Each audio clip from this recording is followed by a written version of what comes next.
Hi friends, പുതിയൊരു വീഡിയോയിലേക്ക് എല്ലാവർക്കും സ്വാഗതം. എല്ലാവരും സുഖമായിരിക്കുന്നു എന്ന് വിശ്വസിക്കുന്നു.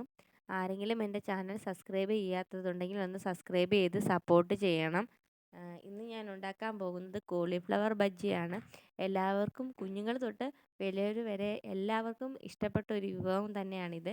നമ്മുടെ കടകളിൽ നിന്ന് വാങ്ങി ഒരുപാട് കഴിച്ചിട്ടുള്ള ഒരു വിഭവം കൂടിയാണ് കോളിഫ്ലവർ ബജ്ജി. എങ്കിലും നമുക്ക് സിമ്പിളായിട്ട് വീട്ടിൽ തന്നെ കടകളിൽ നിന്ന് വാങ്ങുന്ന പോലെ നിറത്തോടും മണത്തോടും രുചിയോടും കൂടി വീട്ടിൽ തന്നെ നമുക്കിത് ഉണ്ടാക്കിയെടുക്കാൻ സാധിക്കും. അതെങ്ങനെയാണെന്നാണ് നിങ്ങളെ ഞാൻ പരിചയപ്പെടുത്താൻ പോകുന്നത്. ആദ്യം തന്നെ നമുക്ക് കോളിഫ്ലവർ നല്ല കുഞ്ഞതായിട്ട് അരിഞ്ഞ് വൃത്തിയാക്കി മാറ്റി വെക്കാം. ചെറുതായിട്ട് അരിയുന്നതാണ് കൂടുതൽ നല്ലത്. കുഞ്ഞുങ്ങൾക്കൊക്കെ കഴിക്കാനാണെങ്കിൽ കൂടുതൽ ഇഷ്ടപ്പെടുന്നത് കുഞ്ഞതായിട്ട് അരിഞ്ഞെടുക്കുമ്പോഴാണ്.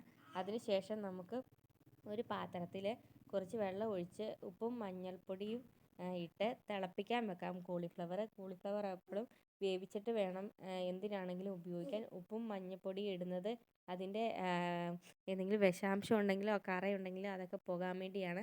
15 മിനിറ്റ് നമ്മൾ വേവിച്ചെടുത്തിട്ട് വേണം എന്താണെങ്കിലും ഉപയോഗിക്കാൻ. അതിനുശേഷം നമുക്ക് ഇതിന് വേണ്ടിയുള്ള ബാറ്റർ തയ്യാറാക്കിയെടുക്കാം. അതിനായിട്ട് ആദ്യമേ വേണ്ടത് കടലമാവാണ്. കടലമാവ് കടകളിൽ നിന്ന് മേടിക്കുന്നത് അരിച്ചെടുക്കണം. അതിനകത്ത് കട്ടയൊക്കെ കാണും.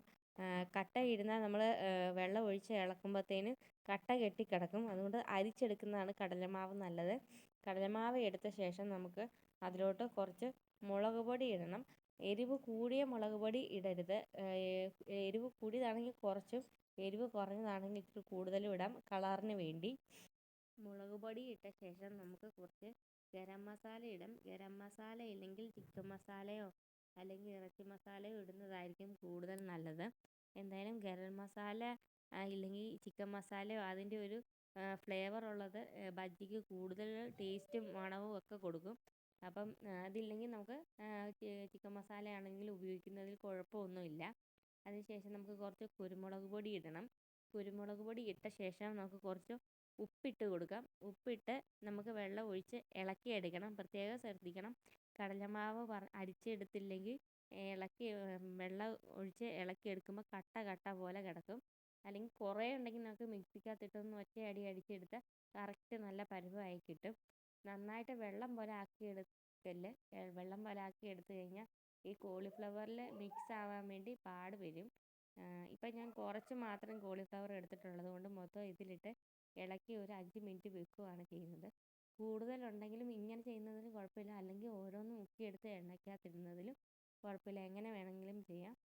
ഇപ്പം ഞാൻ ഇച്ചിരി ഉള്ളതുകൊണ്ടും കുഞ്ഞതായിട്ട് അരിഞ്ഞുകൊണ്ട് ഇതിനകത്ത് മുക്കി ഇളക്കി ഒരു 5 മിനിറ്റ് വെക്കുകയാണ്, ഇത് മൊത്തം മിക്സ് ആവാൻ വേണ്ടി.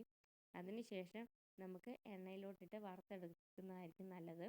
ഞാൻ എണ്ണ കുറച്ച് മാത്രം ഇതിനെടുത്താൽ മതി. ഇത് വറുത്തെടുത്ത എണ്ണ വേറെ ഒന്നിനും ഞാൻ ഉപയോഗിക്കാറില്ല. അതുകൊണ്ട് തന്നെ കുറച്ച് എണ്ണയ്ക്കകത്ത് മാത്രമാണ് ഇത് ഞാൻ വറുത്തെടുക്കുന്നത്.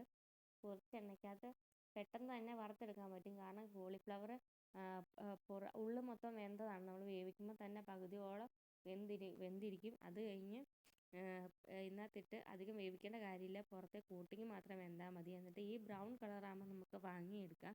എന്നിട്ട് നമുക്ക് സോസ് ഉപയോഗിച്ചോ അല്ലാതെയോ നമുക്കിത് കഴിക്കാവുന്നതാണ് 4 മണി പലഹാരത്തിൻ്റെ കൂടെ. അപ്പോൾ എല്ലാവരും